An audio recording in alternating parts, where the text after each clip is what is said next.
Student, Vipin classes exam में आप लोगों का स्वागत है। आज हम आपको कि बहुत ही इंपॉर्टेंट चैप्टर छायांकित भाग का क्षेत्रफल बताएंगे, यानी वृत्तों से संबंधित छायांकित भाग का क्षेत्रफल बताएंगे और उम्मीद है आप लोगों को जरूर समझ में आएगा। तो आप वीडियो को अंत तक देखिएगा। जितने भी बच्चे हमारे साथ नए जुड़े हैं प्लीज हमारे चैनल को सब्सक्राइब करें और लाइक करें और बेल आइकन का बटन दबाएं ताकि इसी प्रकार की नोटिफिकेशन आपको पढ़ रहे आपको मिलती रहे और आपकी तैयारी अच्छे से कंप्लीट हो।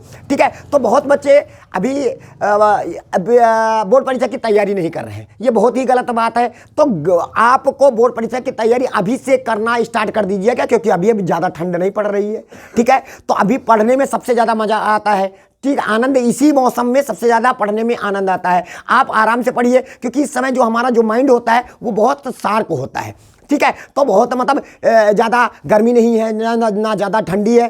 तो इस मौसम में जब आप पढ़ते हो ना तो आपका ब्रेन ना बहुत जल्दी कैप्चर कर लेता है। क्यों? क्योंकि वहाँ पे जो आपका ब्रेन होता है वो ब्रेन में आपको सर्दी और गर्मी दोनों का आभास रहता है और ब्रेन आपका संतुलन की स्थिति में रहता है। ना ज़्यादा गर्मी है ना ज़्यादा ठंडी है। तो आप जब पढ़ोगे ना तो आपका ब्रेन बहुत जल्दी कैप्चर करता है किसी चीज़ को। तो आप अभी से पढ़ना स्टार्ट कर दीजिएगा। आपके पास 1 महीने का वक्त है, आप अच्छे से तैयार कर सकते हो। ये मत सोचिएगा कि अब हमारा वक्त तो चला गया, अब हम क्या पढ़ के क्या करेंगे, हमें तो कुछ आता नहीं है। ये गलत बात है। जो चला गया हम उस पर फोकस नहीं करेंगे, जो हमारे पास है हम उस पर फोकस करेंगे। यानी जो वक्त बीत गया उस पर ध्यान न दीजिए। जो हमारे पास 2 महीने 1.5 महीने का समय बचा हुआ है हम उसी पर फोकस करके अच्छा सा परसेंटेज बना सकते हैं। आप हमारे साथ जुड़िए, मैं गारंटी लेता हूं मैं आपका परसेंटेज बनाने की पूरी कोशिश करेंगे। जब आप हमारे साथ जुड़े रहेंगे तो उम्मीद है कि आपको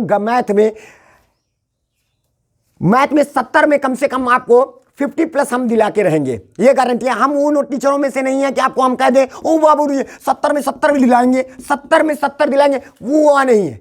आप हाँ, वो बच्चों को हम 70 में 70 दिलाएंगे जो हमारे साथ कंटिन्यू शुरू से स्टार्ट से जुड़े हुए हैं। जो बच्चे हमारे साथ नए जुड़े हैं हम उनसे ये वादा करते हैं 50+ करके हम उनको दिलाएंगे और विद कॉन्सेप्ट के साथ दिलाएंगे। तो बच्चे अगर हमारे साथ जुड़ेंगे तो बाद में वो यही सोचेंगे काश मैं इस टीचर के साथ शुरू से जुड़े होते तो हमें बहुत आनंद आता और ये कॉन्सेप्ट बहुत अच्छे से समझ में आता। ठीक है, तो वो बाद में पछताएंगे। तो कोई बात नहीं, जब से जाना तब से माना। आज हम जाने हैं तो आज ही से जुड़ जाइए और अच्छे से तैयारी करिए अपने पेपर की, क्योंकि आपका परसेंटेज सबसे ज़्यादा मायने होता है। क्योंकि जब वक्त चला जाता है तो हम बहुत पछताते हैं, क्योंकि ये वक्त गुजरा हुआ वक्त वापस लौट के नहीं आ सकता है, लेकिन कमाया हुआ धन हम फिर वह अर्जित कर सकते हैं। लेकिन जो समय वक्त गुजर जाता है हम उसे वापस लौट के नहीं ला सकते हैं। ठीक है, तो इसी तरह का जैसे कहने का मतलब है हमारे पास, आपको बताएंगे बाद में, वीडियो के साथ बताते जाएंगे, सवाल के साथ समझाते जाएंगे। तो अभी चलते हैं आज हम प्रश्नावली 12C, बहुत ही इंटरेस्टिंग चैप्टर है। आप थोड़ा सा इसको इमेजिन करके पढ़िएगा। जैसे हम कोई शब्द बोले तो आप उसको इमेजिन करिएगा, वो तेरी तो गोला है, इस ससुरा ये है वो है। आप ऐसे करके समझिएगा तो आपको समझ में जरूर आएगा। चलिए क्वेश्चन को देखते हैं। कहता आकृति में छायांकित भाग का क्षेत्रफल बताइए। ये आपके पास आकृति दी गई है और इसमें जो ये छायांकित भाग है, इस छायांकित भाग का आपको सिर्फ क्षेत्रफल बताना है। सिर्फ बाबूजी किसका बताना है? सिर्फ छायांकित भाग का क्षेत्रफल बताना है। ज्ञात छायांकित भाग का क्षेत्रफल ज्ञात करो। PQ बराबर P से लेकर Q तक कितना हमारे पास, सॉरी P यहाँ पे हमारे पास क्या हो गया, पूरा टोटल कितना दिया गया, ये हमारे पास R है। यहाँ पे ध्यान दीजिएगा थोड़ा सा, यहाँ पे P है और यहाँ पे हमारे पास क्या है, R है। ये जो PQ है वो 24 सेंटीमीटर का है और ये जो हमारे पास PR है वो कितना है, 7 सेंटीमीटर का है। और ये हमारे पास ये जो PQR है ये क्या है जानते हो, ये वृत्त का व्यास है। देखिएगा वृत्त का केंद्र क्या है। हाँ, अब हम हल करते हैं। देखिएगा बेटा बहुत आसान सवाल है। वृत्त का केंद्र बेटा का है। देखिएगा वृत्त का केंद्र O है। पहले तो काम ये लिखेंगे, ठीक है। और बेटा वृत्त का व्यास क्या है, वृत्त का व्यास, तो वृत्त का व्यास हमारे पास क्या है बेटा, QR। तो हमारे पास QR है। इतनी बात बेटा समझ में आई? इतनी बात तो सबको समझ में आ गई होगी। अब बेटा ये देखिएगा, ये हमारे पास क्या होता है, जैसे हमने व्यास को खींचा, हम व्यास को जैसे ही हमने खींचा तो वृत्त हमारे 2 टुकड़ों में बट गया। बेटा समझना यहाँ पे, जैसे ये वृत्त का केंद्र है और हमने वृत्त को ऐसे व्यास खींच दिया तो वृत्त हमारे पास क्या टुकड़ों में बट गया। अब कैसे कैसे 2 बराबर भागों में विभक्त हो जाता है। यानी जो वृत्त का व्यास होता है वृत्त को 2 बराबर भागों में विभाजित करता है। तो देखिएगा ये कट दिया और साथ में देखिएगा इस कोने से यहां से निकल के गया और उस कोने से यहां निकल के आके यहां पे मिल गया, तो जहां पर दोनों मिल जाते हैं वहां पर 90 अंश का कोण बन जाता है बेटा। यानी अर्धवृत्त पर बना कोण क्या होता है बेटा? समकोण होता है, याद रखना। देखिएगा आधा वृत्त पर बनना है ना, देखो इधर तो कुछ बन नहीं रहा, ये वृत्त का व्यास था, आधा किया, तो इस साइड में देखिएगा ये इस कोने से निकला है, परिध पर मिल गया, देखो यहाँ पे परिध पर है ना, ये परिध है ना, और इस कोने से ये निकला है, वहां पे दोनों मिल गए, जहां पर दोनों मिल जाते हैं परिध पर, जहां पर दोनों मिल जाते हैं वहीं पर 90 अंश का कोण अंतरित हो जाता है। तो बेटा बताइए यहाँ पे कितने अंश का कोण बनेगा? देखिएगा इस कोने से ये निकला और इस कोने से ये निकला, नहीं समझ में आया? तो अर्धवृत्त पर हम कह सकते हैं कि अर्धवृत्त पर बना कोण क्या होता है बेटा? अर्धवृत्त पर बना कोण बेटा समकोण होता है। क्या होता है? समकोण होता है, समकोण होता है। इतनी बात सबको समझ में आई? अतः आप यहां पे कह सकते हो कि QPR, क्या कह सकते हो? कोण QPR बराबर बेटा 90 अंश का। ठीक है, तो इससे ये साबित हो गया। अतः हमारे पास ये त्रिभुज PQR कैसा त्रिभुज है? समकोण त्रिभुज है। क्योंकि समकोण त्रिभुज किसे कहते हैं? ऐसा त्रिभुज जिसका एक कोण क्या हो? 90 अंश, उसे क्या बोलते हैं? समकोण त्रिभुज कहते हैं बेटा। क्या कहते हैं? समकोण त्रिभुज कहते हैं। अतः आप यहां पे कह सकते हो अतः समकोण त्रिभुज से, कहां से? समकोण त्रिभुज का नाम है इनका QPR से। ठीक है, तो आप बताइए हम क्या लगाएंगे? हम पाइथागोरस प्रमेय लगाएंगे। जब भी समकोण त्रिभुज की बात आती है हम फटाक से क्या लगा देते हैं? पाइथागोरस। क्यों लगा रहे हैं? क्योंकि हमारे पास एक भुजा ये और एक भुजा ये पता है, हमें ये भुजा पता चल जाए, ये भुजा कौन सी है? QR, यानी कण है समकोण। लेकिन वृत्त में क्या है? ये व्यास है। अगर व्यास पता चल जाएगा तो हमें त्रिज्या भी पता चल जाएगी। ठीक है, तो हम वृत्त का क्या निकालेंगे? पाइथागोरस प्रमेय से। कहां से लगाएंगे बेटा? पाइथागोरस प्रमेय से। ठीक है, तो पाइथागोरस प्रमेय से। तो पाइथागोरस प्रमेय क्या कहती है? कण का स्क्वायर, क्योंकि 90 अंश के सामने वाली भुजा क्या होती है? कण। तो कण का स्क्वायर यानी QR का स्क्वायर बराबर आधार का स्क्वायर, आधार का स्क्वायर प्लस का लंब का स्क्वायर। तो हमारे पास लंब कितना है? PQ का स्क्वायर। इतनी बात सबको समझ में आई? इधर ध्यान दीजिएगा सभी बच्चे। ठीक है, तो अब QR का मान तो हमें पता नहीं, कोई बात नहीं है, लेकिन हमारे पास PR का मान पता है। 7 का स्क्वायर कर देंगे प्लस का PQ का मान 24 का स्क्वायर कर देंगे, तो हमारे पास QR स्क्वायर 7 का वर्ग 49, और देखिएगा 7 का वर्ग कितना होता है? 49। इधर कर देते हैं, 7 का वर्ग 49 कर देंगे और प्लस का 24 का वर्ग 576 होता है। दोनों को जोड़ेंगे तो 625 आ जाएगा, स्क्वायर हटा अंडर रूट लग जाएगा, बराबर हमारे पास क्या हो जाएगा? QR। तो QR बराबर कितना आ गया? 25 सेंटीमीटर। ये क्या है? व्यास। ये क्या है? QR क्या है? वृत्त का। अच्छा बताइए, तो त्रिज्या कितनी हो जाएगी इसकी? हाँ, त्रिज्या जो हो जाएगी व्यास का आधा, व्यास का आधा। तो 25 बटे कितना हो जाएगा? 2 सेंटीमीटर। नहीं समझ में आया? आई बात समझ में? ये व्यास निकल आया आपका, वृत्त का व्यास 25 सेंटीमीटर, वृत्त की त्रिज्या 25 बटे 2 सेंटीमीटर। आई बात समझ में? ठीक है, तो आपके पास या QR बराबर 25 आ गया, इतनी बात समझो। चलिए अब आगे चलते हैं। आगे क्या है? आगे कैसे निकालते हैं छायांकित भाग का? सोचिएगा, ये पूरा वृत्त है, ये क्या है? आधा वृत्त। ठीक है, आधे वृत्त के क्षेत्रफल में, ठीक है, आप चाहे तो पाइथागोरस का प्रमेय की हमें जरूरत नहीं है, लेकिन हम तुमको लगवा दिए। ठीक है, आप क्या करिएगा? पूरे वृत्त के क्षेत्रफल में, ये कौन सा आधा वृत्त है ना, तो अर्धवृत्त के क्षेत्रफल में हम समकोण त्रिभुज का क्षेत्रफल घटा देंगे तो छायांकित भाग का क्षेत्रफल नहीं आ जाएगा।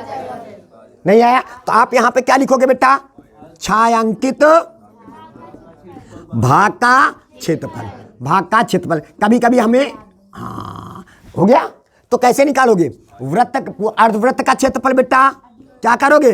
अर्धवृत्त का क्षेत्रफल माइनस का समकोण त्रिभुज। समकोण बेटा, समकोण त्रिभुज का नाम है, क्या नाम है? QPR। QPR का क्षेत्रफल घटा देंगे, यानी अर्धवृत्त के क्षेत्रफल में समकोण त्रिभुज का क्षेत्रफल को घटा देंगे, जो बचेगा वही हमारे पास छायांकित भाग का क्षेत्रफल हो जाएगा। नहीं समझ में आया? आई बात सबके समझ में? ठीक है, तो अर्धवृत्त वृत्त का क्षेत्रफल का सूत्र क्या होता है? पाई R स्क्वायर, और आधा वृत्त है बटे माइनस का समकोण त्रिभुज का क्षेत्रफल का सूत्र होता है 1/2 आधार गुणे ऊंचाई। क्या होता है? आधार गुणे ऊंचाई। इतनी बात सबको समझ में आई बेटा? सबको आ गई? अच्छा चलिए, पाई का मान कुछ भी रखिए, 3.14 रखते हैं, हो जाएगा। आर का मान कितना रखोगे? 25/2 गुणे 25/2 और बटे कितना? 2 आ जाएगा। माइनस का 1/2 आधार कितना है? 7, ऊंचाई कितनी है? 24 हो जाएगा।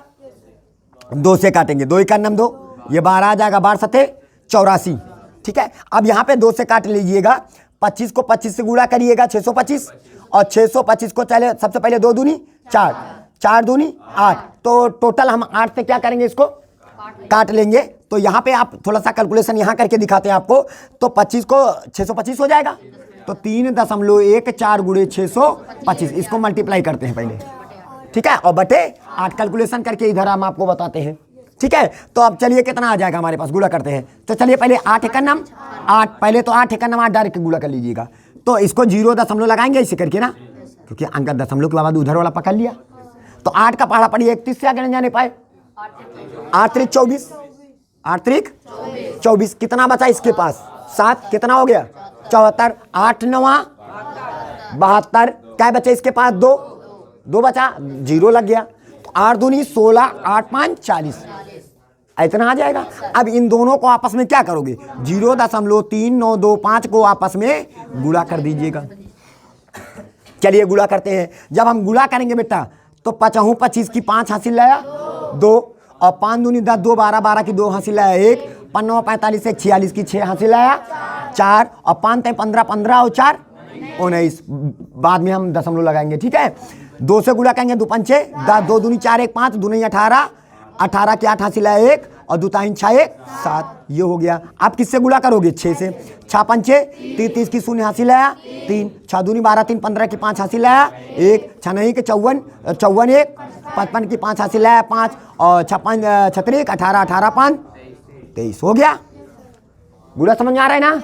अब इधर क्या करोगे? 5 2 6 5 11 की 1 हासिल लाया 1, और 9 8 17, और 17 5 22 एक हासिल आया था, 23 की 3 हासिल आया 2, 5 और हासिल 2 आया था, 5 2 7 7 7 14 1 15, 15 की 5 हासिल आया 1, 3 1 हासिल 4, और ये हो जाएगा 2। पीछे से क्या अंक बाद? दशमलव। 4 अंक बाद 1 2 3 4, तो यहाँ पे लग जाएगा। तो हमारे पास टोटल कैलकुलेशन करने पर कितना आया? 245.3। इसको एक कदम आगे बढ़ा दीजिए, तो आप खाली सिर्फ लिख दीजिए 3 1 लिख दीजिए, कोई दिक्कत नहीं। माइनस का 12 7 84। तो अब यहाँ पे हमारे पास आ जाइए, कितना घटाएंगे? अब बोलिएगा। आपको 245.31 में हम 84 दशमलव अपने मन से 0 लगा दीजिएगा, ऐसे घटाने का जो तरीका होता है। अब दोनों को आपस में क्या करेंगे? घटाएंगे, क्योंकि दशमलव के नीचे क्या होना चाहिए? दशमलव होना चाहिए। ठीक है, अब यहाँ पे 1 में 0 निकल गया 1, और 3 में 0 निकल गया 3, दशमलव के नीचे दशमलव हो जाएगा। 5 में 4 गया 1, यहाँ से उड़ा लिया 14, 14 में 8 निकल गया 6, बचे कितना? 1। तो हमारे पास आंसर कितना है बेटा?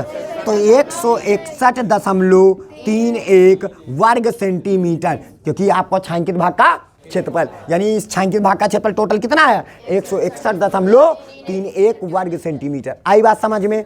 सबको आया? नहीं आया? कोई दिक्कत किसी को? ठीक है, तो ये हो जाएगा आपका पहला आंसर। चलिए कोई बात नहीं, अब दूसरे क्वेश्चन में चलते हैं। दूसरे क्वेश्चन में क्या कहता है उसको भी समझने की कोशिश करेंगे। ठीक है, उसको भी समझने की कोशिश किया जाएगा। जैसा कि कहता है, देखिएगा, हमारे पास निम्न आकृति में छायांकित भाग का क्षेत्रफल ज्ञात करो। क्या कहता है? छायांकित भाग का, यानी टोटल पूरा का है हमारे पास छायांकित है, यानी इस पूरी आकृति का क्षेत्रफल ज्ञात करना। बहुत मजेदार सवाल है, ध्यान से देखिएगा। अब देखिएगा कैसे निकालेंगे। अब आकृति का क्षेत्रफल ज्ञात करो जहां भुजा 12 सेंटीमीटर वाले एक समबाहु त्रिभुज। क्या है ये? कैसा त्रिभुज है? समबाहु त्रिभुज। आपको पता बेटा कि समबाहु त्रिभुज की प्रत्येक भुजा क्या होती है? तो सारी भुजा कितनी है? 12-12 सेंटीमीटर की है। ये भी 12, वो भी 12, टोटल ये भी 12, आपके पास सब 12 सेंटीमीटर का है। हो गया? ये 12 सेंटीमीटर का है। हो गया? अब इसके बाद कहता है त्रिभुज OAB के शीर्ष O को केंद्र मानकर 6 सेंटीमीटर त्रिज्या वाला एक वृत्तीय चाप खींचा गया है। ये देखिएगा, देखा है? ये वृत्तीय चाप खींचा गया है। इसकी त्रिज्या कितनी है? ये ये 6 सेंटीमीटर है। तो आप कैसे निकालोगे? सबसे पहले आपको याद रखना है कि हल करते हैं क्वेश्चन को हल करते हैं। समबाहु त्रिभुज की भुजा कितनी है? समबाहु त्रिभुज की भुजा बराबर कितना है? 12 सेंटीमीटर का है। हो गया। और वृत्त की त्रिज्या कितनी है? वृत्त की त्रिज्या आप मान लीजिएगा 6 सेंटीमीटर है। त्रिज्या बराबर 6 सेंटीमीटर बराबर 6 सेंटीमीटर। आपको क्या निकालना बेटा? आपको छायांकित भाग का क्षेत्रफल। इमेजिन करें कैसे निकालेंगे, देखिएगा। सबसे पहले पूरे समबाहु त्रिभुज का क्षेत्रफल निकालेंगे, फिर उसमें से वृत्त का क्षेत्रफल निकालेंगे, पूरे वृत्त का क्षेत्रफल, और उसमें से त्रिज्यखंड का क्षेत्रफल क्या कर देंगे? देखिएगा, त्रिज्यखंड का क्षेत्रफल खूब पढ़ाया है आप लोगों को।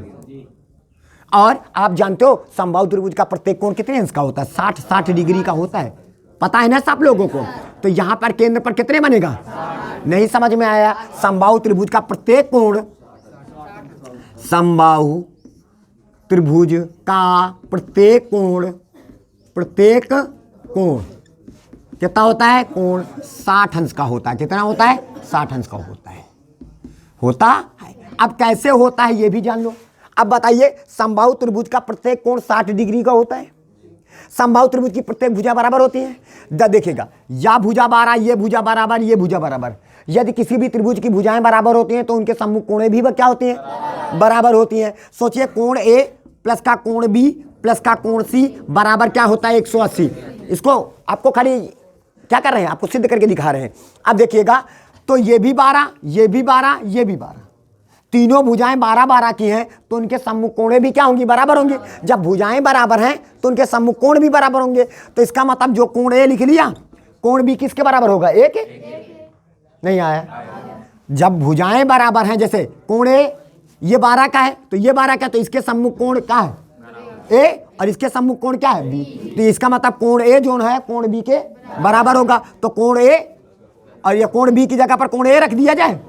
नहीं समझ में आया? अब देखिएगा, कोण ये ए बी और ये बराबर है, तो इसके सामने वाली बी और इसके सामने वाली सी, या ये और ये बराबर है, इसके सामने वाला ए और इसके सामने वाला सी, तो कोण सी किसके बराबर? कोण ए के। या कह लियो, सब जगह कोण बी कर दीजिए, या सभी जगह कोण सी कर देंगे। बराबर कितना हो जाएगा? कितने कोण ए आए? 3 कोण ए आ गए। बराबर कितना हो जाएगा? 180 तिछन। तो कोण ए बराबर कितना आ गया?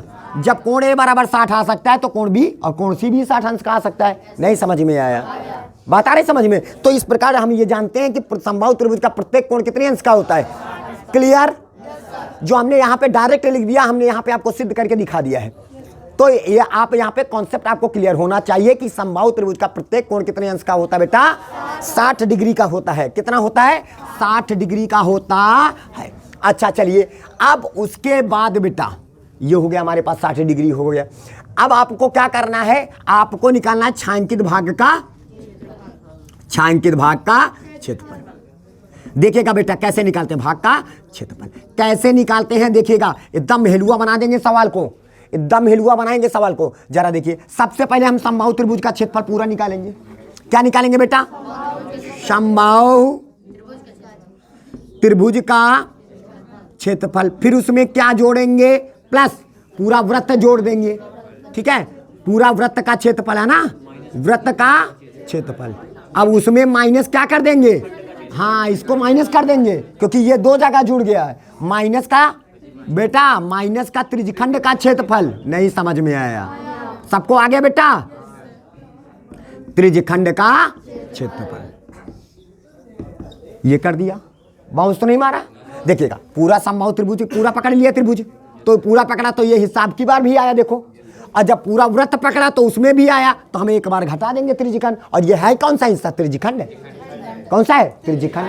तो आप आ जाइए, समबाहु त्रिभुज का क्षेत्रफल का सूत्र क्या होता है? √3/4 भुजा स्क्वायर। ये होता है समबाहु त्रिभुज का क्षेत्रफल का सूत्र बेटा।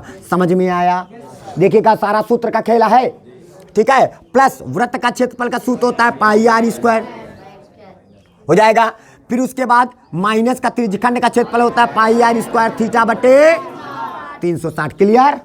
अच्छा चलिए, अब आ जाएंगे √3/4 गुणे भुजा का मान 12, तो 12 गुणे 12 कर देंगे बेटा, प्लस का पाई का मान 22/7 नहीं 3.14 रखेंगे, है ना, क्योंकि आर है 12, 12 से कटने वाला कोई है नहीं, 7 से कटने वाला, तो आप आर का मान क्या रखोगे, 6 गुणे 6। नहीं समझ में आया, त्रिज्या 6 बेटा, माइनस का पाई का मान 3.14 गुणे आर का मान 6 गुणे 6, और थीटा का मान 60 डिग्री बटे बेटा कितना 360। क्लियर, 0 से 0 कैंसिल, छा गया छाक, 36 से मिलके 36 को रपट दिया। बेटा समझ में आ रहा है कि नहीं आ रहा है? बहुत ही आसान सवाल है, एकदम कॉन्सेप्ट में आपको समझ में आएगा, ध्यान देना, ठीक है। तो 4 से उठाएंगे 4 तही 36, और √3 का मान 1.73 होता है, याद रखना बेटा है, ठीक है। √3 का मान होता है 1.73, और 12 तही कितना हो जाएगा बेटा 36 हो जाएगा। समझ में आ रहा है कि नहीं आ रहा है? और प्लस का लगाएंगे, अच्छा ये क्या हमारे पास लिखा है, छछाक 36, तो 3.14 गुणे कितना हो जाएगा बेटा 36 माइनस का, ठीक है। अब इनको 6 से गुणा करिए, कितना हो जाएगा 6 24 की 4 हासिल है 2, 6 का नाम 6 2 8, और 6 पीछे से 2 अंक बाद 0 हो गया। समझ में आ रहा है ना बेटा, सबको आ रहा है? हाँ ठीक है, चलिए अब हम क्या करेंगे, इन दोनों को इधर से इन दोनों को मल्टीप्लाई करेंगे। चलिए मल्टीप्लाई करते हैं, बहुत बच्चों को मल्टीप्लाई नहीं आता है, तो हम उनको मल्टीप्लाई भी करना सिखाएंगे बेटा, मल्टीप्लाई करना सिखाएंगे। कोई जरूरत नहीं, कोई पेट से सीख के नहीं आता है, सब यही सीखता है। कोई कमजोर होता है तो कोई बहुत मजबूत होता है, हम कमजोर के लिए पढ़ा रहे हैं, ठीक है।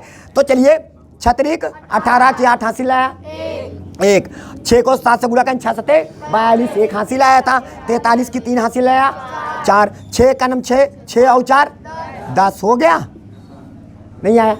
अब 3 से गुणा करिए, 3 तिका 9, 3 7 21 की 1 हासिल आया 2, और 3 1 3 2 5, तो हमारे पास 8, और 9 3 12 12 की 2 हासिल आया 1 हासिल आया था 2 5 1 6, पीछे से क्या अंक बाद 0.2, तो हमारे पास आ गया 62 बेटा, समझ में आया 62.28 आ गया इसका मल्टीप्लाई, ठीक है। इसका मल्टीप्लाई हमें मिल गया 62 प्लस। अब चलिए इनका मल्टीप्लाई करते हैं। आप करेंगे 3.14 को किससे मल्टीप्लाई करेंगे, 36 से मल्टीप्लाई करेंगे बेटा। 6 चौके 24, 24 की 4 हासिल है 2, 6 का नाम 6 2 8, है ना, और 6 18 पूरा लिख लेंगे। 3 से 3 चौक 12 12 की 2 हासिल है 1, 3 1 का नाम 3 1 4 हो जाएगा, ठीक है, और 3 3 9, ठीक है। हासिल कुछ आया था, नहीं आया था, 9 लिख दीजिएगा।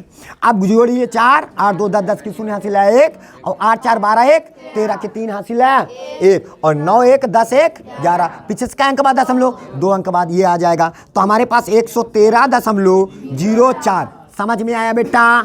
और माइनस का 18.84 कर देंगे। जो भी आएगा काहे में आएगा बेटा, सेंटीमीटर स्क्वायर में आएगा, क्योंकि छायांकित भाग का क्षेत्रफल, और जब भी सेंटीमीटर में हो तो सेंटीमीटर स्क्वायर में आएगा, याद रखना बेटा, ठीक है। अगर मीटर में होता तो मीटर स्क्वायर आता।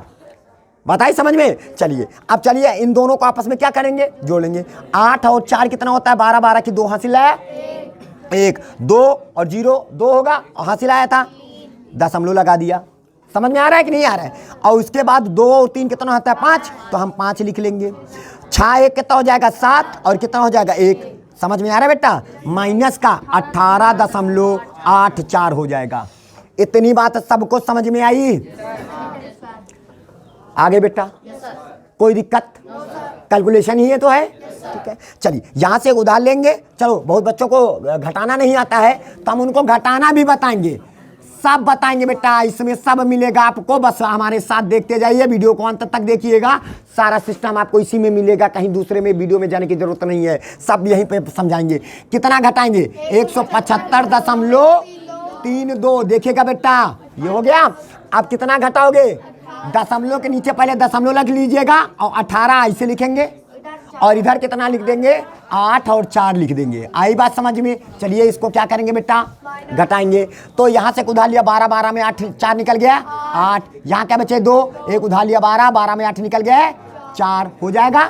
दशमलव के नीचे दशमलव लगाएंगे, यहाँ क्या बचे 4, एक उधार लिया 14 14 में 8 निकल गए 6 हो जाएगा, ठीक है। यहाँ क्या बचे 6 में 1 निकल गया 5, और क्या बचा 1, तो आपका जो आंसर आएगा 156.48 वर्ग सेंटीमीटर, ठीक है। तो ये आपका आंसर आ गया। उम्मीद है आप लोगों को ये सारा कॉन्सेप्ट के साथ आपको समझ में आया होगा, किसी भी प्रकार की कोई दिक्कत नहीं हुई होगी। ठीक है, चलते हैं अगले क्वेश्चन में ध्यान देते हैं। चलिए अब इतना ही, क्योंकि ज़्यादा वीडियो लंबा हो जाता है तो बच्चे बोर होते हैं देखने में।